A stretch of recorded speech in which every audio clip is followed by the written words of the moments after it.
Welcome everyone to What's Happening in Crypto, exploring all of the latest from the crypto world and beyond. Is the price of Bitcoin going to kill the Bitcoin mining industry? Well, as the price of Bitcoin continues to drop, fear is spreading through the media about the end of Bitcoin mining and that this will be the terminal blow to the Bitcoin mining industry.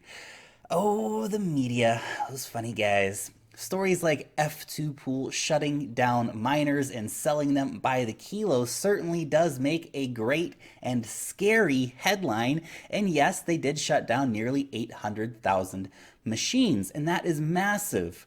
And the effect that this has had on the Bitcoin network's hash rate has been very real, with the network hash rate dropping from 61.8 million terahashes in late August to a low of 36.7 million terahashes just recently. And that sounds really drastic. But we are now back to a network hash rate similar to the long times ago of July. Far too many miners, far too quickly, with the price heading in the opposite direction. This is actually a rather normal market situation.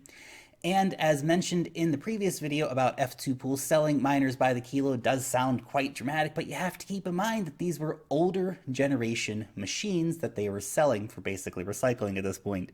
In Russia, there are reports coming out that home miners are unsurprisingly being squeezed out even in regions where electricity is super dirt cheap. Miners are now looking to sell their old hardware instead of staying in the mining game. The hard part will be finding people to buy those miners. In terms of the large miners, though, they will likely have the funds to continue riding the bear as they can benefit from economies of scale, make larger orders for ASICs, bigger facilities with cooling, etc., etc.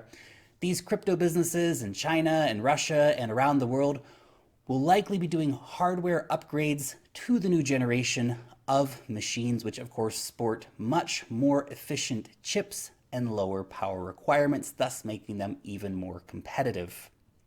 An update on the situation in Norway ending its power subsidies to Bitcoin miners. Now this of course is going to see a dramatic increase in power prices from the start of 2019 for any Norwegian crypto miners. In response to this news, Sweden is opening the doors to the expected wave of refugee miners. Nothing like a bit of neighborly rivalry, is there? Swedish data centers pay similarly low rates of power that miners paid in Norway before the tide of regulation changed against them. Now, the Swedish municipality of Boden, this is a district in the far north of the country, which actually already has 10 different Bitcoin farms located in the region, expects to see a wave of refugees coming their way. The local business agency director says that the Norwegian miners have already begun making inquiries about getting facilities in Boden, and that Boden will be happy to see them. While I do not agree with government subsidies for Bitcoin miners, and I think that the Norwegian government actually made the right decision to not be supporting the Bitcoin mining industry with subsidized energy, it is unsurprising to see their neighbors picking up the business.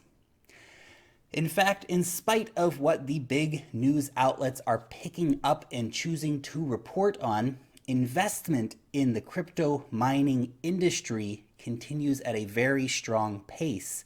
As reported the other day, Bitmain is opening up a new facility in Washington State, but what you will not see in most news outlets are the big stories about Paraguay and Armenia.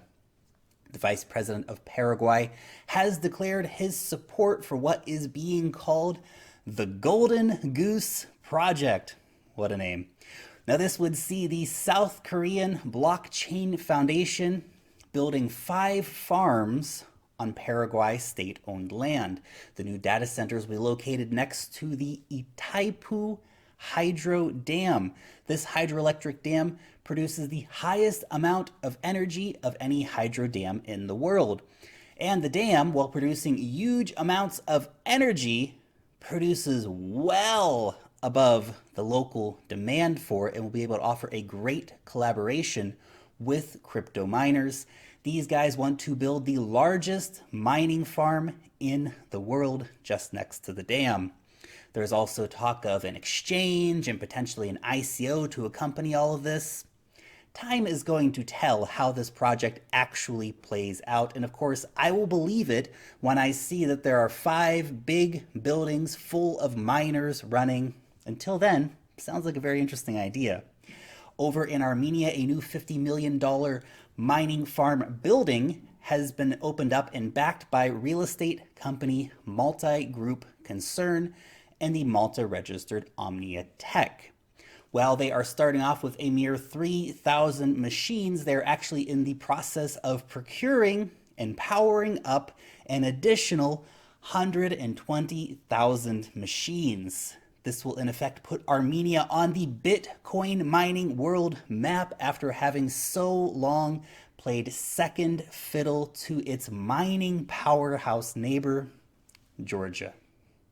By the way, both of these are fantastic countries to visit if you are ever in the region. Definitely under-touristed and the real gems in their own right. Anyway, now that you are probably thinking, okay, look, Lark, proof of work mining, massive waste of energy anyway. And hey, look, I can perhaps not completely disagree with you there, but it does serve a purpose and is the most secure way to ensure a distributed network right now. And yes, a lot of stride has been made in proof of stake networks, but it isn't all bad, as this Canadian company Heat Time is proving by using excess heat generated from crypto mining to heat churches, greenhouses, and other buildings. Doing this all in Quebec. Dual purpose miners may be the way of the future, and miner heater combos may be just such a great win-win situation for Bitcoin miners. So to answer the question, is the current price of Bitcoin killing the mining industry? The facts are saying not at all. Is the current price forcing a change of hardware to upgrade to the new models? Yeah. Is it washing out some small-time miners? Yes, it is. Are the big boys folding yet? No, far from it.